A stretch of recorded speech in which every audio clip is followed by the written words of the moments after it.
Hey guys, so in this video I'm going to talk about first dates. So the first thing is when you actually get the number. Let's try and make it solid, so just 30 seconds on that. When you meet her, have your conversation, get the number, all of that stuff, but try and do some things. Find out her kind of plans for the next week or so, when she's free, and if possible, try and nail down the date, the place, the time, the date, everything in that initial meeting, so you don't have to send me messages, Richard, what do I text her, she doesn't reply and all that, so that you don't have any flakes, so that you're going to get on that first date. When you actually get on the first date, you need to do things so that it goes smoothly, it's not boring, and my advice is different to a lot of guys.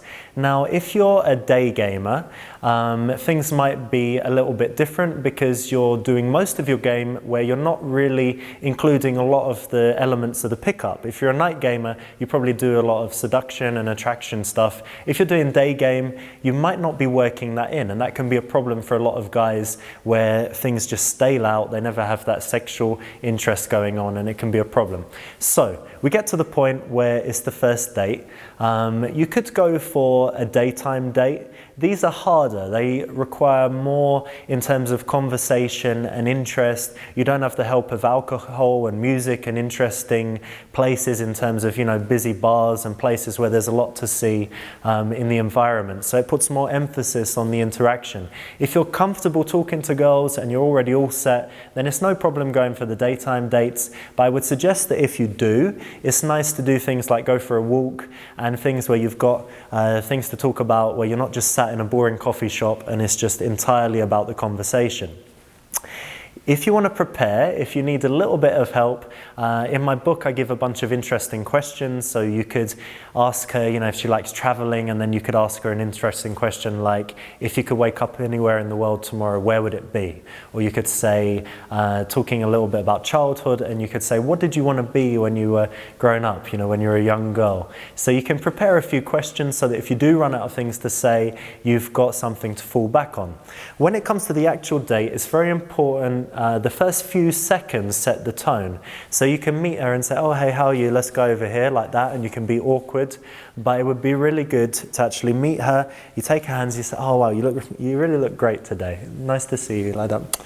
And you give her a kiss on the cheek. And then when you take her, you're leading her. You put your arm around her, you go arm in arm, or you take her hand when you cross roads and things like that. When you open the door, you've got your hand on the small of her back, leading her in, and you're setting the frame that it's a date, it's not friends meeting. So really quickly creating that sexual interest. I often see, I'm sitting in a restaurant or a coffee shop and I see people that are obviously on first dates, and it's really awkward because they're sitting opposite each other and they're not comfortable, the body language is not comfortable, and you see that he runs out of stuff to say and he's got this kind of nervous smile and she's uncomfortable, and it's a disaster. So what I try to do pretty much every time is to meet a girl in the night time. You want to have some cocktails or drinks, find interesting places and stuff going on. If she likes live music, if she likes cocktails, if she likes wine, whatever it is, and you choose a place where there's something interesting. Ideally, you go on that night the week before or earlier that evening and you scope it out. You make sure that it's got a free space that's comfortable. You want a kind of couch like this. You don't want to be sitting on uncomfortable chairs. You want a place where the music is not poundingly loud. You want a place where you can find a spot where you don't have to stand at the bar, etc. So do your homework and figure out where the place is. If you're sitting opposite, it's a lot more awkward. If you're side by side, you can do things where I'm quite lazy. So of course I can keep the conversation going, for an hour with no problem. But I like it when we're sitting side by side and I can just chill out a minute and I can look around the room, drink my drink, look over there. If my phone, I get a message, oh, excuse me a second, I'll just reply to this. And you've got this time when you're just showing that you're very comfortable and you're relaxed, and she gets to just relax in your presence. If you're face to face and you're like, should I look her in the eye, and I've run out of stuff to say, it makes you more self-conscious and it's tougher to do that. You can also talk about things in the environment. You're watching people dance or walk around.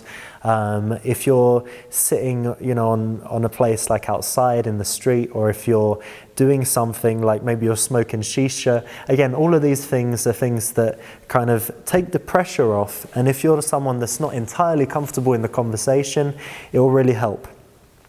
On the first date, you want to include a few elements. So you need to get to know her better. You need to use some connection stuff. It's great if you can make her laugh a little bit, but really the most important thing for me is that feeling of being relaxed. So there should be times when you're talking and then you just stop, and it's cool, and no one's uncomfortable, everyone's relaxed.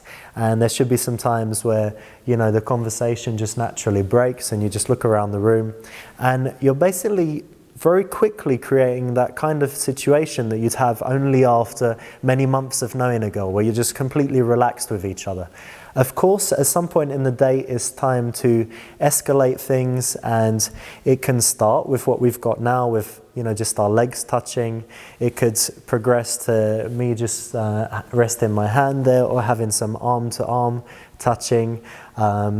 You could do something funny, like you can do that old school thing where you, oh, so tired, you know, like that. But you do it in a funny way, of course, so it works. You can do something where maybe you're talking, and if you sense that it's on, you can take her hand and you can put it on your leg and then keep your hand there. At some point, you know, you want to always keep things escalating, but the way to escalate is not to think too much about the actual touches and where you're touching her, but it's to think about sexual tension. And the number one way to generate that is just from time to time, you have those moments where you just stop